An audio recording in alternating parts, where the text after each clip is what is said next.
Bismillahirrahmanirrahim. Assalamualaikum warahmatullahi wabarakatuh. Alhamdulillah. Alhamdulillahilladzi hada li hada wa ma kunna linahtadiya laula an hadana Allah. Asyhadu an la ilaha illallah wahdahu la syarika lahu wa asyhadu anna Muhammadan abduhu wa rasuluh. Allahumma shalli wa sallim ala sayyidina Muhammad wa ala alihi wa ashabihi wa man tabi'ahum bi ihsanin ila yaumiddin.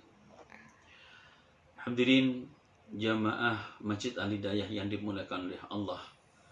Puji dan syukur mari kita panjatkan kehadirat Allah atas segala karunia yang Allah berikan kepada kita, sehingga alhamdulillah dalam kesempatan yang baik ini kita bisa bertatap muka, bermuajahah meskipun jarak menghalangi kita, namun melalui video ini insya Allah silaturahmi kita akan tetap terjaga. Salawat dan salam mudah-mudahan tercurah limpahkan kepada baginda Nabi besar Muhammad sallallahu alaihi wasallam. Hadirin yang dimuliakan oleh Allah Subhanahu wa taala. Dalam kesempatan yang baik ini saya akan memberikan kultum yang berjudul menjaga kesucian hati. Dalam sebuah hadis Rasulullah sallallahu alaihi wasallam bersabda, "Ala wa inna fil jasati mudghah. Idza saluhat jasadu kulluh wa idza fasadat jasadu kulluh ala wahya al-qalb." Ketahuilah bahwa sungguh dalam tubuh kita itu ada segumpal daging. Jika daging tersebut baik, maka baik pula tubuh kita, seluruh tubuh kita. Jika rusak, maka rusak pula tubuh kita. Apa itu? Yaitu al-qalb, yang namanya hati. Hati adalah ciptaan Allah Subhanahu wa taala yang paling sentral. Dia bisa menerima seluruh petunjuk hidayah dari Allah Subhanahu wa taala. Ini melalui hati ini manusia mampu menerima nasihat-nasihat yang baik, mau menerima petunjuk dari Allah Subhanahu wa taala, baik berupa hadis ataupun ayat-ayat Allah yang di dalam Al-Quran. Maka wajib bagi kita semua untuk menjaga kesucian hati ini. Jangan sampai hati kita ini terkotori oleh noda-noda hitam. Noda-noda hitam karena perbuatan kita. Apa yang menutupi salah satunya? Yang menutupi adalah karena kemaksiatan kita kepada Allah Subhanahu wa taala. Karena perbuatan dosa kita kepada Allah Subhanahu wa taala. Perbuatan dosa baik besar ataupun kecil, disengaja ataupun tidak disengaja, itu akan menutupi cahaya hati kita. Kita bisa mengumpamakan perumpamaan sebagai cermin hati itu. Hati ibarat cermin. Kalau cermin itu bersih, suci, terang, kinclong, tentu bisa buat kita berkaca. Akan tetapi, kalau kaca itu ternoda oleh kejelekan-kejelekan kita, oleh kemaksiatan-kemaksiatan kita, akan menjadi buram, dan sangat sulit untuk berkaca, untuk dibuat berkaca. Itulah ibaratnya hati. Kalau kita tidak jaga hati kita dari hal keburukan-keburukan dan kemaksiatan-kemaksiatan yang kita telah lakukan, hati akan tertutup oleh noda-noda hitam itu, sehingga hati kita menjadi keras salah satunya, sehingga hati kita akan tertutup sehingga tidak mampu untuk menerima nur ilahiyah, cahaya dari Allah Subhanahu wa taala, untuk bisa menerima hidayah, petunjuk, nasihat-nasihat yang baik dari orang-orang yang alim ataupun dari ustadz-ustadz kita, dari guru-guru kita, akan tertutup. Maka sungguh dalam kesempatan yang baik di bulan suci Ramadan ini, saatnya lah kita untuk bisa mensucikan hati kita, membuka kembali noda-noda yang telah menutupi hati kita. Bagaimana caranya? Tentu di samping kita puasa untuk meredam hawa nafsu kita agar tidak bermaksiat kepada Allah Subhanahu wa taala, kita harus banyak bermohon ampun, istighfar kepada Allah Subhanahu wa taala. Allah Subhanahu wa taala berfirman dalam surat Al-Imran ayat 133 sampai 135 itu. A'udzubillahi minasyaitonir rajim. Bismillahirrahmanirrahim. Wasari'u ila maghfiratin min rabbikum wa jannatin 'arduha as-samawati wal ard u'iddat lil muttaqin. Bersegeralah kalian untuk menuju ampunan Allah Subhanahu wa taala, untuk menuju surganya Allah Subhanahu wa taala.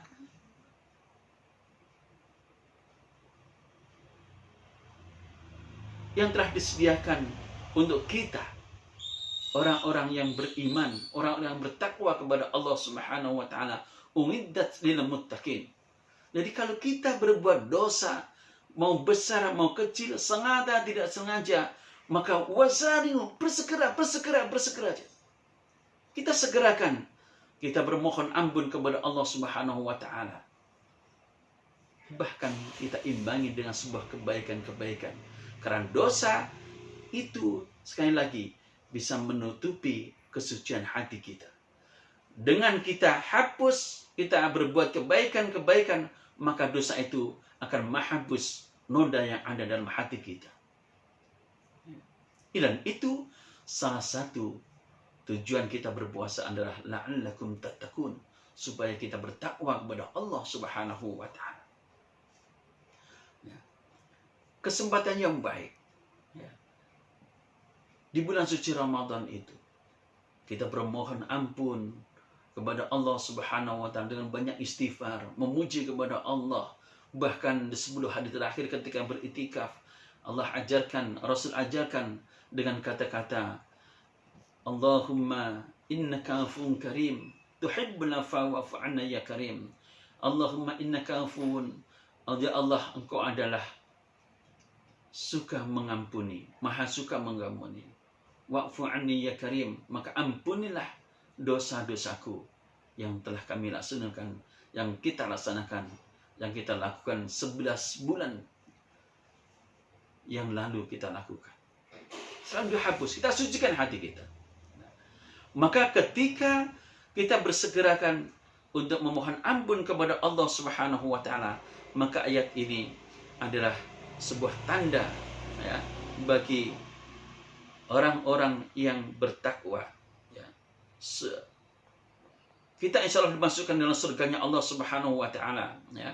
Wasani'u ila maghfiratin min rabbikum, dan bersegeralah kalian untuk mendapatkan ampunan dari Allah Subhanahu wa taala dan surganya Allah yang luasnya seluas langit dan bumi, yang disediakan bagi orang-orang yang bertakwa.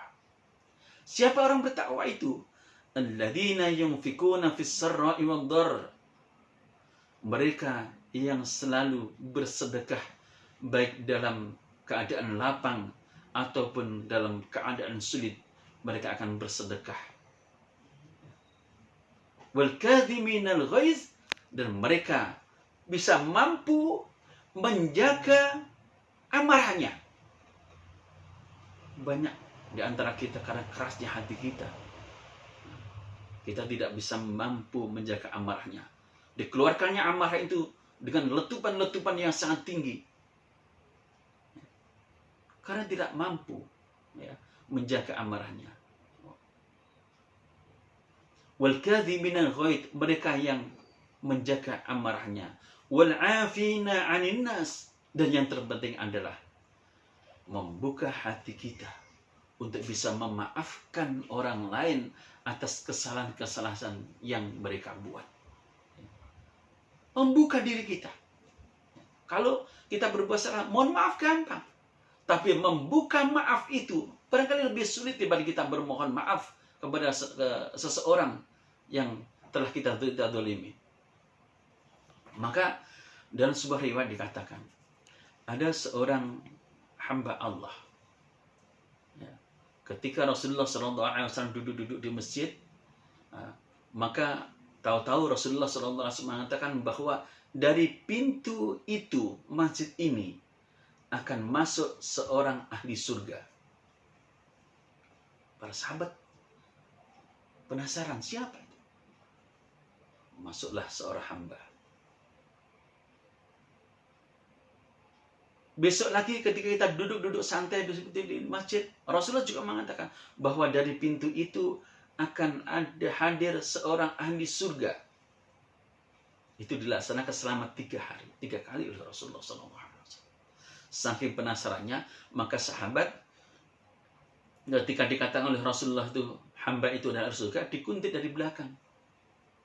Lalu dia mengetahui bahwa rumahnya di sana, dia datang ke rumahnya seolah dia seorang musafir, orang yang berpergian, lalu berusaha untuk menginap di rumahnya. Dia teliti sahabat itu, hamba ini dia teliti. Ternyata ibadahnya biasa-biasa saja. Malam hari, ya salatnya biasa saja. Lalu, saking penasarannya, maka sahabat bertanya, wahai hamba Allah, apa sebenarnya membuat Rasulullah SAW mengatakan bahwa kamu adalah salah satu penghuni surga? Maka hamba ini tidak merasa, orang Badui namanya, orang Badui ini tidak merasa bahwa dia adalah ahli surga. Maka dia katakan, mungkin barangkali, dan hati kecilnya karena kerendahan hatinya dia, mungkin barangkali saya memang melaksanakan setiap menjelang tidur saya membayangkan untuk mengampuni kepada orang-orang yang berbuat dosa kepada saya. Saya maafkan orang-orang yang telah berbuat zalim kepada saya, yang menyakitin saya, yang menghina saya. Saya maafkan seluruh dosanya. Dan saya maafkan pula orang-orang yang akan berbuat zalim kepada saya, yang mau menyakiti saya. Subhanallah. Yang sudah berbuat zalim, yang sudah menyakiti dia maafkan, yang sebelum dia berbuat zalim juga dia maafkan. Itu diungkapkan dengan kerendahan hati. Itulah wal'afina 'anil nas. Setiap dia menjelang tidur, dia maafkan orang lain yang telah berbuat salah kepada dia. Bahkan orang yang mau berbuat salah nantinya juga dimaafkan oleh seorang hamba ini. Sehingga dicatat oleh Allah Subhanahu wa taala, kata Rasulullah SAW, mereka adalah sebagai ahli surga. Subhanallah. Inilah kemuliaan yang Allah berikan kepada kita. Lalu ayat selanjutnya adalah bahwasanya wal kadhima wal 'afina 'anil nas wallahu yuhibbul muhsinin. Allah adalah maha menyukai orang yang berbuat baik. Walladzina idza fa'alu fahishatan aw dhalamu anfusahum, dan apabila mereka telah berbuat keji dan menzalimi dirinya sendiri, maka zakarullah, mereka cepat-cepat ingat kepada Allah Subhanahu wa taala, karena tahu fastaghfiru dzunuba illallah, tidak ada yang mampu mengampuni dosanya kecuali Allah Subhanahu wa taala. Walam yusirru ala ma fa'alu wa hum ya'lamun, dan mereka tidak akan mengulangi seluruh dosa-dosa yang telah dia buat. Itulah salah satu orang-orang yang bertakwa, yang selalu membersihkan hatinya ketika dia berbuat dosa kepada Allah Subhanahu wa taala. Setiap ketika dia berbuat dosa, kemaksiatan, baik kepada orang lain, kalau kepada orang-orang sesama manusia, mereka cepat-cepat untuk meminta maaf, dan apabila mereka berbuat dosa kepada Allah, bermaksiat kepada Allah, bersegera untuk memohon ampun kepada Allah Subhanahu wa taala. Maka kesempatan yang baik ini di bulan suci Ramadan ini, mari, masih ada waktu buat kita. Waktu buat kita untuk bermohon ampun kepada Allah Subhanahu wa